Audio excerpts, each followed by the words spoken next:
You have got to change the way you think. It is the whole determining factor of where you go in life.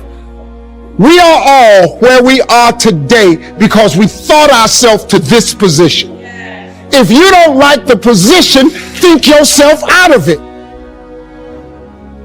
Your brain is divided into two halves: positive and negative, good and evil. It don't function on nothing else. Ain't no neutral ground in your brain. It's either positive and good or negative and evil. Each half of your brain has millions of factory workers on each side. You got 1 million factory workers on the positive side. You got 1 million factory workers on the negative side. At the forefront of each one of those factories in your brain is a foreman. You got foreman positive and you got foreman negative. You are in charge. You're the boss of the factory. Guess what? We are how we think. You can't make a world, but you can make your own world. So now, since your brain is in two halves, let me show you how this works. You wake up in the morning and you say, man, I don't feel myself today. I got up on the wrong side of the bed. I'm not a morning person. Foreman negative hears that. He steps to the front. He said, what did you say? You say, I said I woke up on the wrong side of the bed today. I'm not myself. I'm not a morning person. He says, you got it right away. He said, hey, the boss just woke up and said he's not a morning person. He's having a bad day today and he ain't feeling himself. Let's get to work. The 1 million factory workers start producing thoughts to justify what you just said. So now guess what? Man, I hate my alarm clock went off this morning. I got to get out here in this traffic. I want to drive down here today. I don't even like these people on my job. I can't stand this car I'm finna get in this morning. Sure wish I had a new car, but I'm driving this ragged ass car. And on and on and on. And your day starts tumbling into what you ordered at the top of the day. You could wake up in the morning and you say, you know what? Today is going to be a great day today. I expect something really good to happen for me today. You say, what did you say? You say, I said I'm having a great day today. I expect something good to happen today.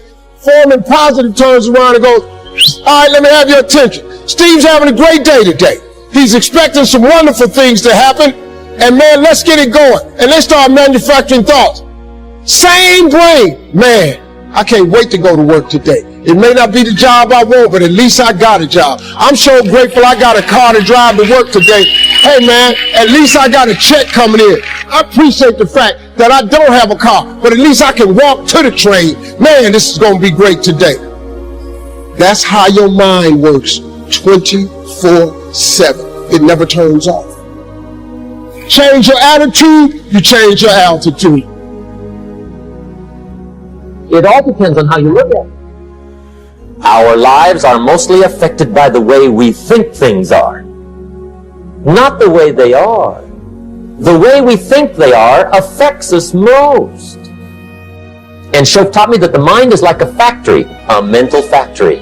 And whatever you think about all day long pours ingredients into this mental factory. And that's what builds the economic, social, financial fabric of your life. As you think, so you become.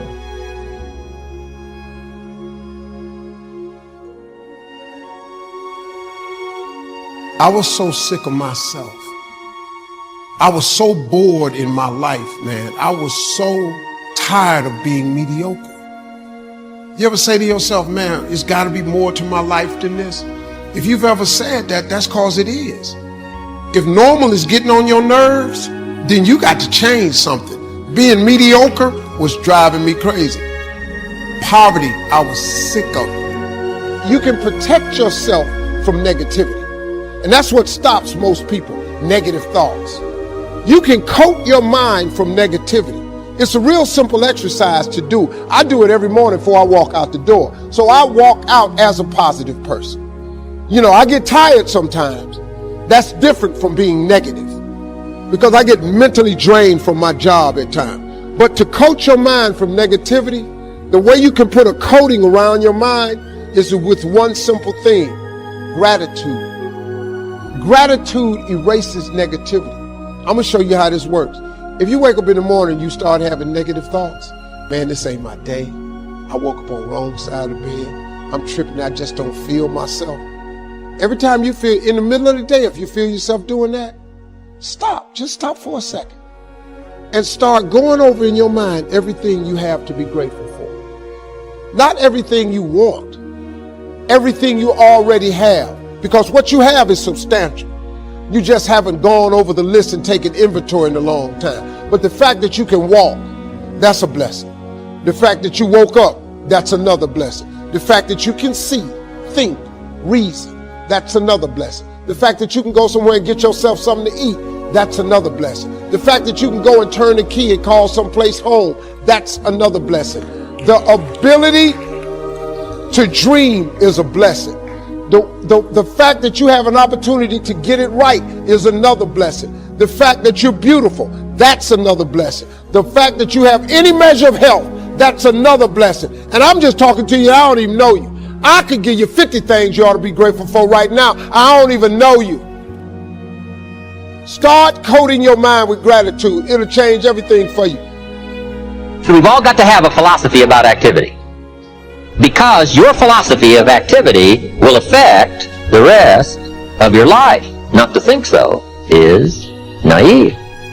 I've got a good clue on rest. Make rest a necessity, not an objective. The reason for life is enterprise. The reason for life is productivity. The reason for life is to see what we can do with the seasons and the chances and our mind and our spirit, ourselves, to see what we can do. That's what life is all about, to see what you can do. Now the doing, you've got to have a philosophy on how much time you're going to spend doing. And I've decided that enterprise is better than ease. If you rest too long, the weeds take the garden in the summer. So you can't rest too long. Life doesn't stand still. And the threat of life will start overwhelming the values of life if you just let it go. So we've all got to have a philosophy about activity. Let me give you one of the best I know. Here's what it says. An ancient phrase says, whatever your hands find to do, do it with all your might. That's a philosophy. You say, well, I'm getting by with half my might. Well, okay, but you've got to decide on your own personal philosophy of activity. Now, this philosophy says, do it with all your might. Do you think there's any value or virtue in that? Well, I don't know. You've got to decide. You've got to weigh this out, right? You've got to evaluate it for yourself and put it on your own mental scales, and you've got to come up with your own answers. How hard should you work? Your brain is like a supercomputer, and your self-talk is a program it will run. So if you tell yourself you're not good at remembering names, you will not remember the name of the next person you meet because you programmed your supercomputer not to. Isn't that interesting? What I always tell people is this. You have to monitor your self-talk. Monitor your self-talk. If you go around tell people, oh, I have a horrible memory, I'm not smart enough, I'm getting too old, fill in the blank. First of all, if you fight for your limitations, you get to keep them. Does that make sense? A lot of people are like, oh, I'm so forgetful, I'm so busy, which that whole busyness really bothers me. Like where people, how you doing? I'm just so crazy, so stressed, so busy. It becomes like a badge of honor that people wear all the time. And then what do you start reinforcing? Being busy, right? But here, going back to this, your self-talk is the program that will run, so you want to be mindful, right? And stand guard to your mind, because your mind is always eavesdropping on your self-talk.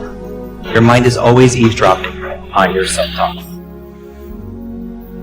Let's say you need a goal, but we don't want to let your distance from the goal crush you. So you got to set up a goal, and then you got to break the goal down into parts so that you can move towards it and you have a fairly high likelihood of doing it. So that's a bit of practical, I wouldn't say advice, it's because it's better than advice. It's some practical knowledge about how to go about achieving an aim. Set a high aim, but differentiate it down so you know what the next step is, and then make the next step difficult enough so you have to push yourself past where you are, but also provide yourself with a reasonable probability of success. It's also what you do with children, right?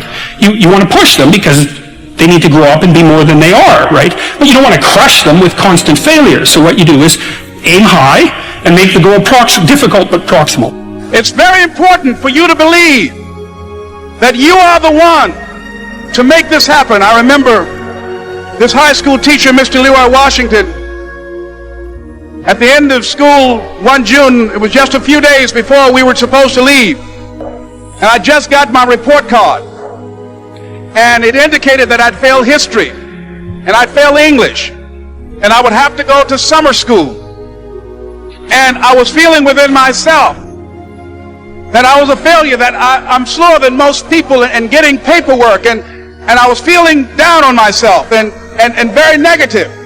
And Mr. Washington was giving a speech to the graduating seniors, and I was in 11th grade. And even though I wasn't supposed to be in there, I went in there because the speech he was giving, that speech was for me. And as he talked, my heart began to beat fast. Tears began to run by my eyes, and I was in the back just listening to him, because he said, and he was a very dramatic man. I still talk to him to this day. He said, as graduating seniors of Booker T. Washington High School, I want you to know that you're blessed and highly favored, and that as you go toward the future, begin to know that you have greatness within you.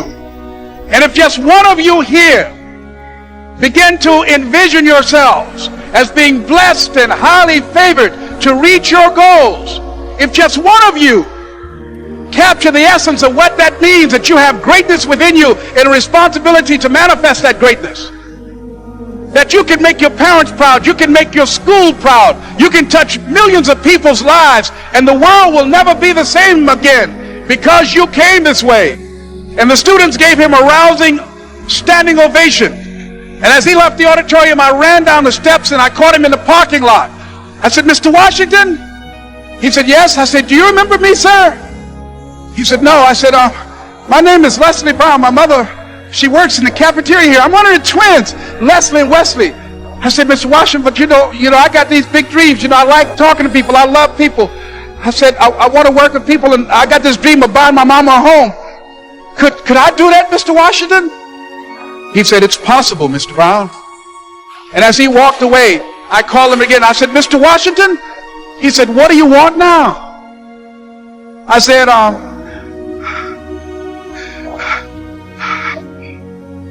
I'm the one, sir. I said, I'm the one. You remember me, sir. I'm Miss Baby Brown's boy.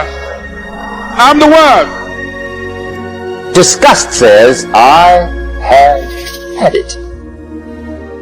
See, that could be the day. The day you can say, I've had it. May not be the day it ends, but the day it begins. I don't want to live like this anymore. I've had it with lying and being broke. The man's finally had it with mediocrity. He's finally had it with those awful sick feelings inside, knowing his wife is at the grocery store looking at 2 cans of beans, one marked 37 cents, one marked 39 cents. Do you know why she's going to buy the 37-cent can? To save 2 cents. The guy sick inside finally says, I've had it. Being on my knees in the dust looking for pennies? We're not living like this anymore. He walks into his closet and rips everything in it to shreds and says, I've worn this embarrassing stuff for the last time. Commit an act that says, I've had it. What shall I do? Well, for progress you must decide. The first step is getting completely and brutally honest enough to say, I am tired of myself. That's the facilitator of change. That's when you're ready to say these words, no more excuses. The best advice I can give you came from a wealthy friend of mine who said, if it's easy, do it easy. If it's hard, do it hard. Just get it done. I found this out many times after you've decided. Getting on with it is easier than deciding. Sometimes decision is the toughest one. Resolve says I will. 2 of the most powerful words in the language. I will. Shortly put, I'll do it or die. The world has a strange way of stepping aside when somebody says, I'll do it or die. The man says, I will climb the mountain. They've told me it's too high, it's too difficult, it's never been done before, but it's my mountain, I will climb it. Pretty soon you'll see me waving from the top, or dead on the side, because I ain't coming back. Promise yourself you will never give up. How long should a baby try to learn how to walk? How long? How long would you give your average baby before you shut him off? See, any mother in the world would say, you're crazy. My baby's going to keep trying until it learns how to walk. What a magic formula. And I'm saying to you, what if all of us took that attitude after we face a rejection and a no, or somebody say, you can count on me, and they don't come through? Nobody believes in you. You've lost again and again and again, but you're still looking at your dream, reviewing it every day, and say to yourself, it's not over until I win. So yes, it's possible for you to live your dream. It's necessary that you associate with winners, that you are relentless, that you never give up. You've got to make it your personal business to make it happen. And you've got to resolve within yourself that I can do this. I'm the one. I'm the one to make this happen. I'm the one to become successful in this business. The people that are living their dreams know that if it's going to happen, it's up to them. And they're resolving within themselves, it's not over until I win. I'm the one. No matter how bad it is or how bad it gets, I'm going to make it. Now, once you've accepted that you have as much right to succeed as anybody else, the next step is learning how to talk the talk. Surround yourself with people who've accomplished their dreams and immerse yourself in the culture of achievement. And before you know it, you're going to be speaking the life of your dreams into existence. But a lot of people don't change themselves. They wait for change. The government to change, life to change. These poor unfortunate folks accept their defeats. Why? Because they refuse to take control of the situation. They refuse to take control of their life, their health, their finances. They refuse to take control and get sufficiently disgusted to change it. But if you are disgusted, then I have some words to offer you. Your present failure is a temporary condition. You will rebound from failure just as surely as you gravitated into failure. I firmly believe that you're only given as much as you can handle, as much negativity, as much disappointment. This too shall pass. If you pull yourself up and move back into the world with a plan, you can go where you want to go. You can do what you want to do. You can do it all, starting now, starting right where you are. You've got to keep trying and trying. You've got to have enough resolve to do it until. Make your disgust lead to inspiration, not depression. The world will willingly sit by and let you wallow in your sorrows. And here's what else the world will do. The world will step aside and let you by. Once you decide that your present situation is only temporary. The world doesn't care which choice you make, to stop here or to go on. So you have to. You have to care. Keep your eyes firmly on the achievement, on your ambition, and not merely existence and self-pity. Success is something you attract by the person you become. To attract attractive people, you must be attractive. To attract committed people, you must be committed. Instead of going to work on them, you go to work on yourself.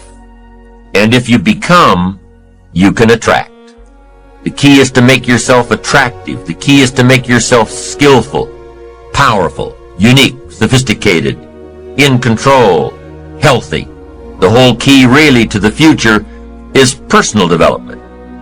The greatest gift you can give is your own personal development. If I become 10 times wiser, 10 times brighter, think of what that will do for my success. Think of what that will do for my future.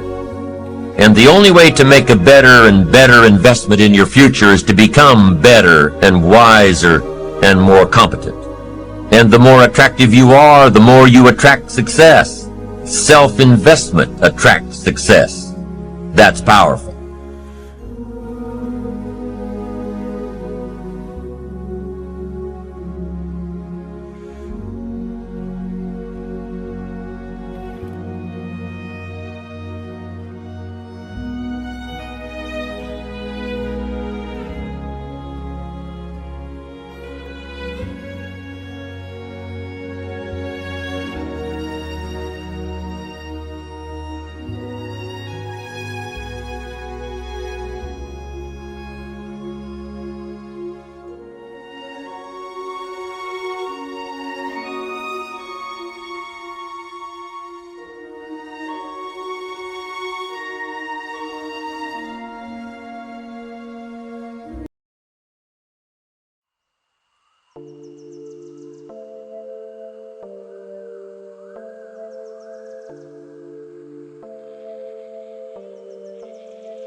so high I'm hypnotized.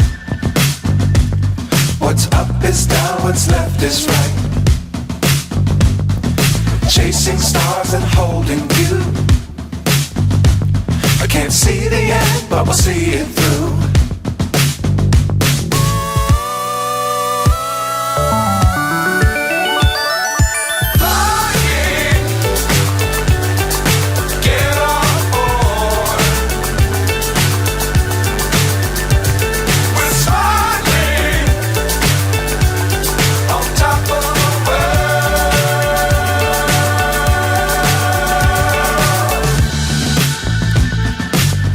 Times don't fly too high.